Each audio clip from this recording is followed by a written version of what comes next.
தங்கம் வெள்ளி விலையே திடீர்னு சரிஞ்சது. இந்த கேள்வி நிறைய பேரை குழப்பத்துல ஆழ்த்திருக்கு. இந்த திடீர் வீழ்ச்சிக்கு பின்னாடி இருக்கிற அரசியல் மற்றும் உலக பொருளாதார காரணிகளை பத்தி தான் நாம் இப்போ ஆழமா பார்க்க போறோம். யோசிச்சு பாருங்க, ஒரே நாள்ல வெள்ளி விலை 20% வரைக்கும் குறைஞ்சா எப்படி இருக்கும்? இந்த மிகப்பெரிய வீழ்ச்சியை பார்த்து பல முதலீட்டாளர்கள் அப்படியே அதிர்ச்சி ஆயிட்டாங்க. இது எல்லார்கிட்டயும் ஒரே ஒரு கேள்வியை தான் எழுப்புச்சு. அப்போ இந்த திடீர் சரிவுக்கு என்னதான் காரணம்? இதுக்கு பதில் அரசியல், உலக பொருளாதாரம், பணவியல் கொள்கைன்னு ஒரு பெரிய சிக்கலான வலைப்பின்னல் இருக்கு. சரி, வாங்க இதுக்குள்ள என்ன இருக்குன்னு கொஞ்சம் ஆழமா போய் பார்க்கலாம். இந்த மர்மம் முடிச்சு அவிழ்க்கிறதுக்கு முதல் துப்பு எங்க இருக்கு தெரியுமா?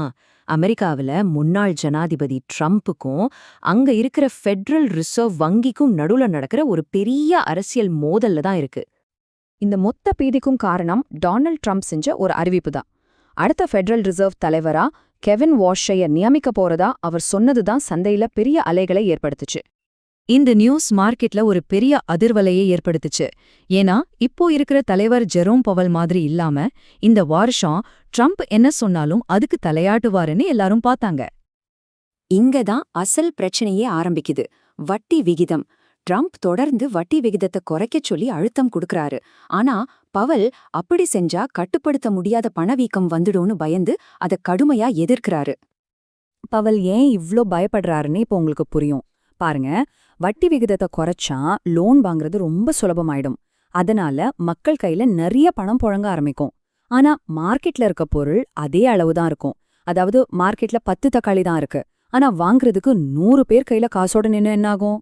தக்காளி விலை ராக்கெட் மாதிரி மேல போயிடும். இதுதான் நடக்கும். சரி, அமெரிக்காக்குள்ள நடக்கிற இந்த வட்டி விகித சண்டைக்கும் உலக அளவுல டாலரோட மதிப்புக்கும் என்ன சம்பந்தம்? ட்ரம்போட நம்பர் 1 இலக்கிய அமெரிக்க டாலரை சக்தி வாய்ந்ததா மாத்துறதுதான். வாங்க அது எப்படி கனெக்ட் ஆகுதுன்னு பார்க்கலாம். டாலரோட பழத்தை புரிஞ்சிக்க நம்ம டாலர் இண்டெக்ஸ்னு ஒன்ன பார்க்கணும். இது ஒன்னும் இல்ல, சிம்பிளா சொல்லணும்னா மத்த முக்கியமான கரன்சிகளோட ஒப்பிடும்போது அமெரிக்க டாலர் எவ்ளோ ஸ்ட்ராங்கா இருக்குன்னு காட்டுற ஒரு தராசு மாதிரி. ஒரு கட்டத்துல ட்ரம்போட பாலிசியால டாலரோட மதிப்பு கடந்த 10 வருஷத்துல இல்லாத அளவுக்கு உச்சிக்கு போச்சு. ஆனா இந்த பலம் ரொம்ப நாள் நீடிக்கல. ஏன்னா டாலரோட மதிப்பு அமெரிக்கா எடுக்கிற முடிவை மட்டும் சார்ந்தில்ல, உலகத்துல எங்க என்ன நடந்தாலும் அது டாலரை பாதிக்கும். இப்போ இந்த சார்ட்ட பாருங்க, ரொம்ப சுவாரஸ்யமா இருக்கும். யூரோ தான் பெருசா இருந்தாலும் ரெண்டாவதா பாருங்க, ஜப்பானோட யென் கிட்டத்தட்ட 13.6% இருக்கு. அப்ப யோசிச்சு பாருங்க, யென்னுக்கு ஏதாவது ஆச்சுன்னா அது நேரடியா டாலரோட மதிப்பை பாதிக்கும் இல்லையா? இப்போ என்ன நடக்குதுன்னா, ஜப்பான் ஒரு பெரிய கடன் பிரச்சனையில மாட்டிட்டு இருக்கு.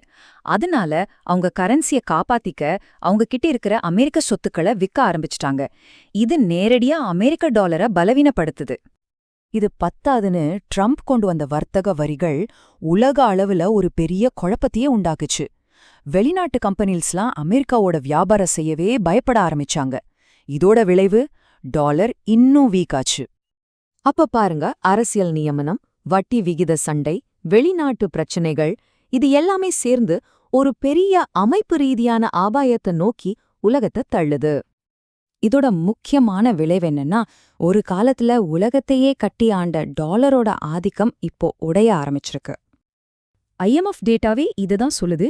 உலகத்துல இருக்கிற சென்ட்ரல் பேங்க்ஸ், அதாவது ஒவ்வொரு நாட்டோட மைய வங்கி, அவங்க கையில வச்சிருக்கிற டாலரோட அளவு கடந்த 30 வருஷத்திலே இப்போதான் ரொம்ப கம்மியா இருக்கு. இது எதை காட்டுது? டாலர் மேல இருந்த நம்பிக்கை கொஞ்சம் கொஞ்சமா குறையுது. நாம இப்போ ஒரு சரியான புயலுக்கு நடுவுல இருக்கோம்னு சொல்லலாம். ஒரு பக்கம் ஃபெடரல் ரிசர்வ் பாலிசி மாறப்போகுதுங்கிற பயம், இன்னொரு பக்கம் சீனா, ரஷ்யா, இந்தியா மாதிரி பெரிய நாடுகள் டாலரை ஓரங்கட்ட பாக்குறாங்க. இதுக்கு மேல ஜப்பான் அவங்க கடன் பத்திரங்களை வித்துட்டு இருக்காங்க. எல்லாத்துக்கும் மேல அமெரிக்க அரசாங்கமே முடங்கி போற அபாயமும் இருக்கு. இந்த எல்லா அழுத்தமும் சேர்ந்து ஒரு பெரிய பொருளாதார குமிழிய ஊதி பெருசாக்கிட்டு இருக்கு. கேள்வி என்னன்னா, இந்த குமிழி உடையுமா இல்லையான்னு இல்ல, அது எப்ப உடையும் போது எவ்ளோ பெரிய பிரச்சனையை உருவாக்குங்கிறது தான். உலகத்தோட நம்பர் 1 பொருளாதாரத்துல இப்படி ஒரு நிலையற்ற தன்மை இருக்கும்போது உலக பொருளாதாரத்தோட எதிர்காலம் என்ன ஆகும்? இது முதலீட்டாளர்களுக்கு முன்னாடி ஒரு பெரிய கேள்விக்குறிய வச்சிருக்கு. நாம இதுவரைக்கும் பார்க்காத ஒரு நிச்சயமற்ற காலத்துல பயணம் செய்ய போறோம்.